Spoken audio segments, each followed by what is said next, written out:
पुण्यातील जनाक्रोश मोर्चामध्ये भाजपचे आमदार सुरेश धस यांनी बीडच्या प्रकरणावरून पुन्हा एकदा जोरदार टीकास्त्र डागलेला आहे।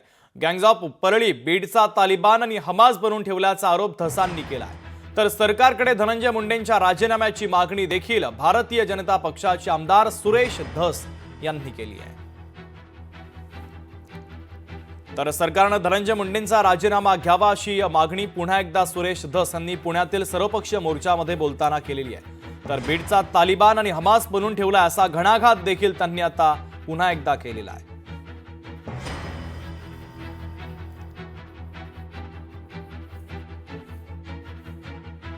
दादा तुम्ही एकनाथराव शिंदे साहेब तुम्ही आणि आमचे मुख्यमंत्री ज्या माणसावरती विश्वास आहे तुम्हाला विनंती आहे की ह्याचा छडा लावा आणि ही जर गोष्ट खरी असली तर काही दिवस जोपर्यंत या केस हे होत नाही तोपर्यंत बाहेर काढा ना।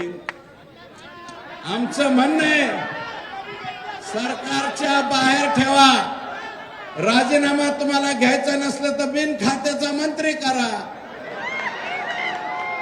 सगळ्यात सोपं राजीनामा द्या ना।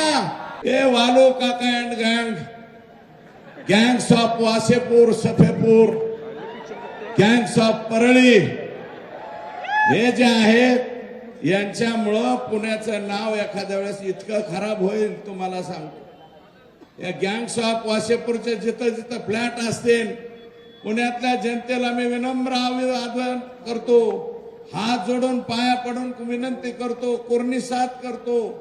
तुम्ही जर म्हणले जोहार तर जोहार करतो बरं का। पण ज्यांची यांची कोणाची प्रॉपर्टी जिथं कुठं दिसेल फक्त कळवा। वालू काका येथे आला। आपला मूळ उद्देश काय आहे तर संतोषांना देशमुख यांच्या आत्म्याला शांती मिळाली पाहिजे, त्याच्या मारेकऱ्याला पकडले पाहिजे, हे गँगवॉर संपले पाहिजे। हा सामूहिक गुन्हा समजून मुख्यमंत्री महोदयाला माझी विनंती आपल्या सर्व वाहिन्यांच्या माध्यमातून, मुख्यमंत्री महोदय मला कुणाचं राजकारण करायचं नाही, मला कुठल्या एखाद्या उपमुख्यमंत्र्याला मुख्यमंत्र्याला बोलायचं नाही।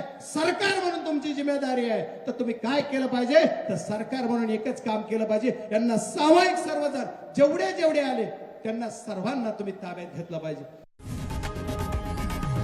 लोकशाही मराठी ऐका, पहा, जागरूक रहा।